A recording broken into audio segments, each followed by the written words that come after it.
Olá, eu sou a Eva e esse é o Trocando Ideias, aquele caldeirão que nós abordamos diversos temas e assuntos.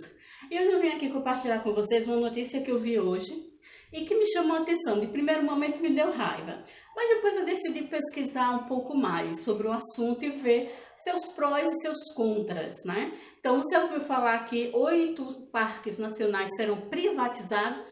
Não? Vem comigo que eu te falo tudo sobre esse assunto depois da vinheta.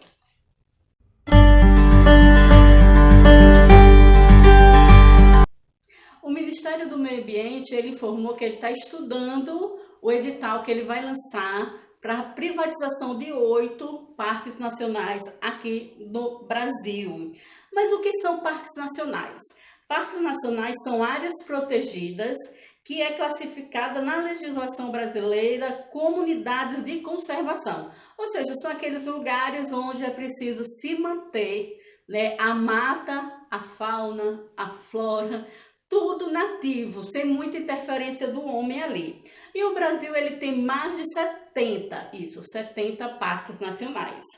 Um dos principais objetivos nesses parques, né, de decretar que um lugar é um parque nacional, é preservar o ecossistema que existe ali. Porque muitas vezes esse parque, esse perímetro ali, ele é o único que tem ainda uma mata nativa, que tem mata, flora, enfim, todo o ecossistema nativo ainda, e o entorno muitas vezes já foi tomado aí pelo homem. Então, se preservando aquele pedaço ali, você tem uma mata natural. É isso que eu entendi.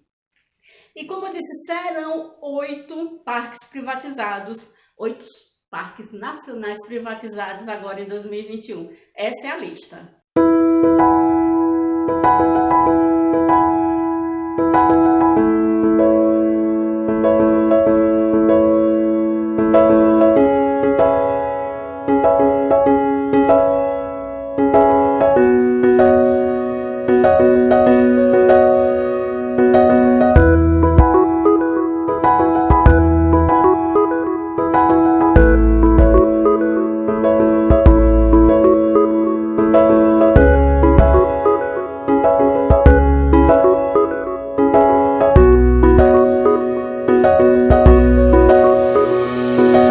O parceiro do governo nessa privatização é a Unesco, que é a Organização das Nações Unidas para a Educação, a Ciência e a Cultura.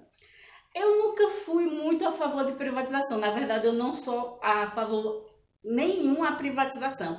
Eu acho que se um empreendimento, vamos dizer assim, ele está mal das pernas, o problema não é o empreendimento, aí vamos dizer assim, a empresa em si, o problema é a gestão. Então você não precisa se livrar da empresa para resolver a situação, é só você trocar a gestão e mudar a forma como ela está agindo. Se uma empresa privada ela vai conseguir lucro com uma empresa, vamos dizer assim, algo que foi do governo e que agora é privado, por que o governo também não pode? A única resposta é falta de interesse, né? Então, porque se uma empresa privada ela vai conseguir um lucro absurdo daquilo e ela vai poder consertar aquela situação, por que o governo não pode?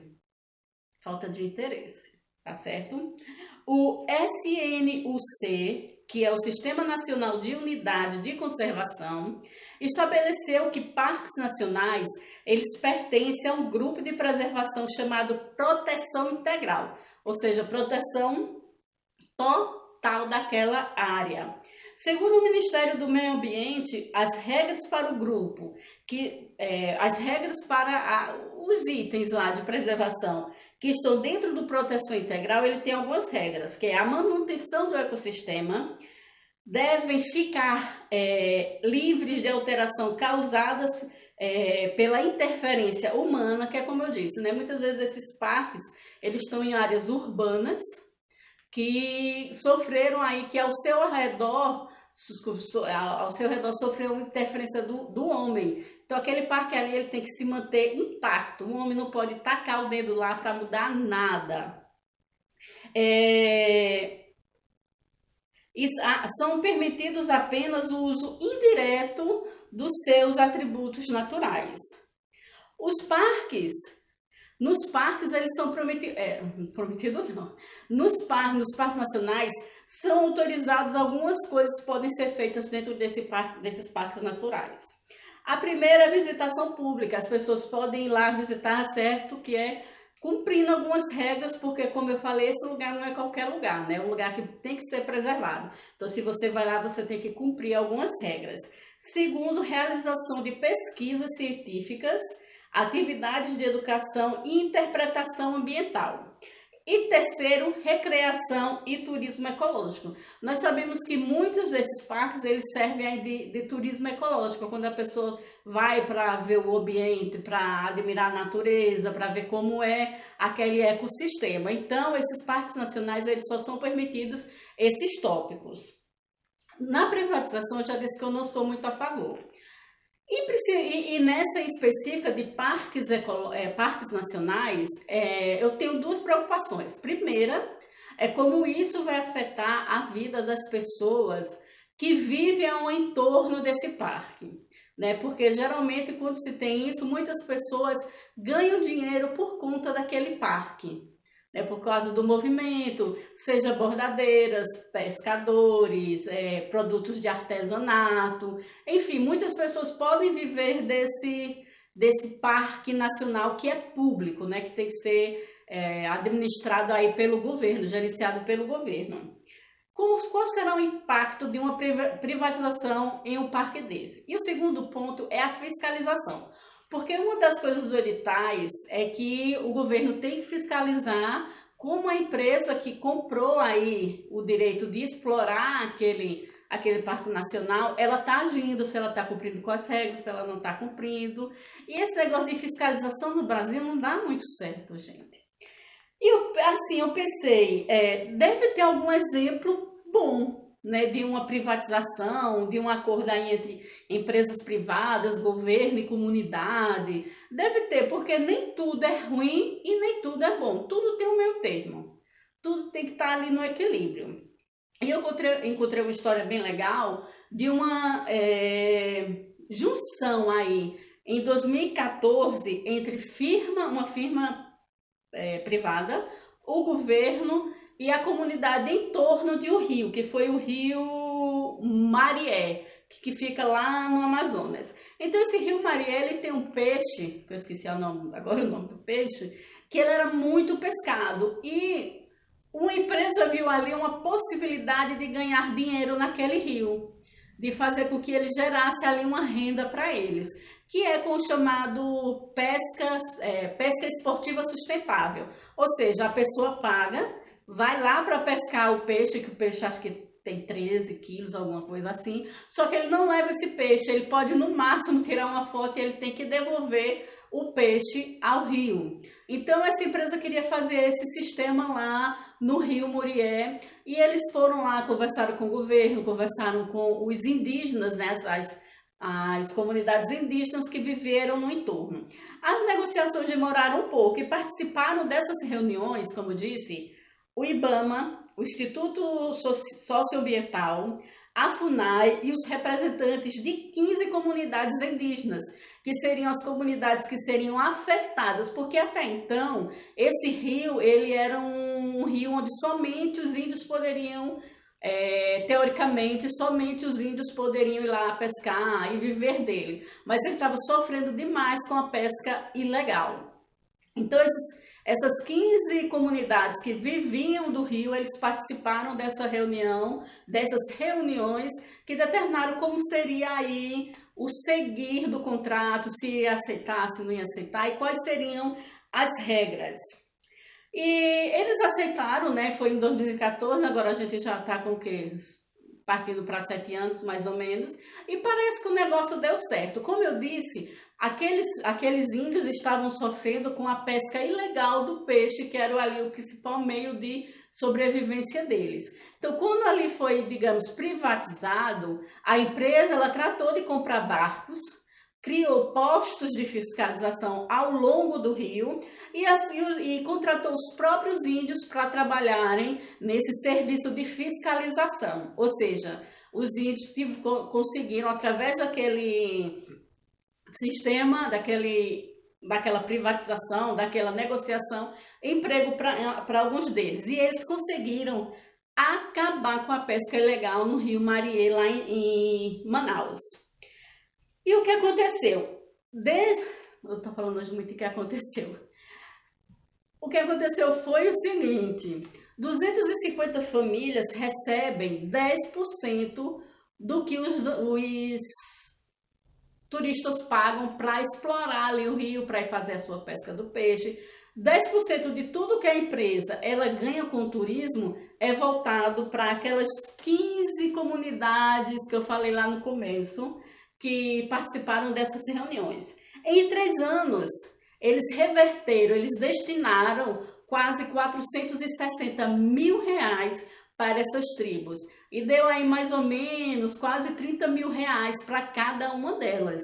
Ou seja, é um bom dinheiro, né? É um dinheiro que eles não iriam ganhar, que eles não iriam ter, e que através desse trabalho em conjunto do governo, da empresa pública e deles, eles conseguiram essa renda e eles estão ali melhorando as comunidades deles.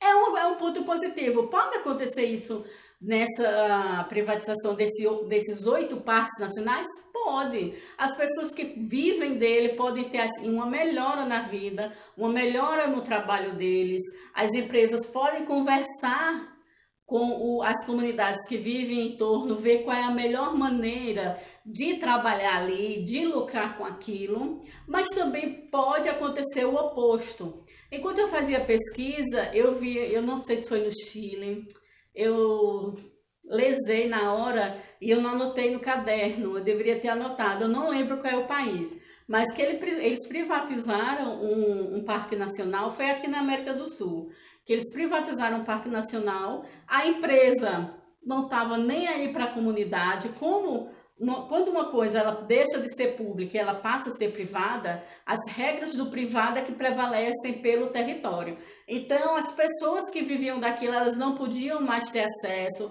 elas não podiam vender seus produtos, enfim, a vida daquelas pessoas se tornou um inferno.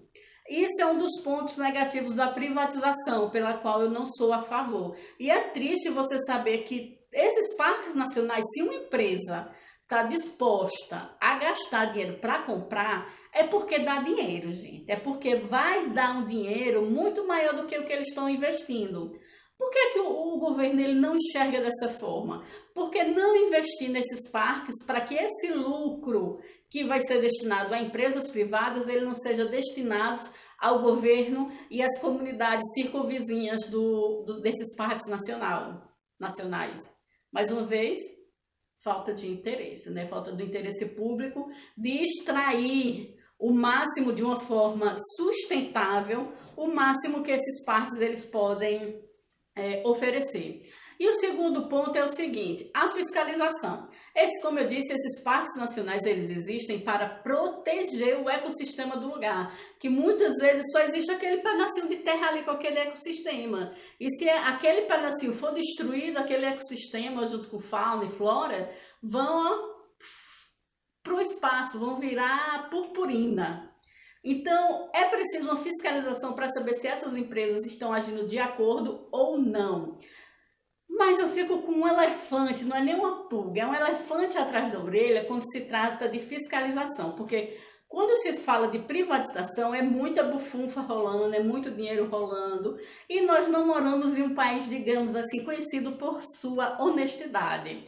Eu fico me perguntando, essa fiscalização ela realmente vai existir? Essa fiscalização ela realmente vai ser eficaz? Ou muitas coisas vão acontecer ali por debaixo dos panos e vão se fazer de cegos para o que essas empresas estão fazendo com o ecossistema brasileiro?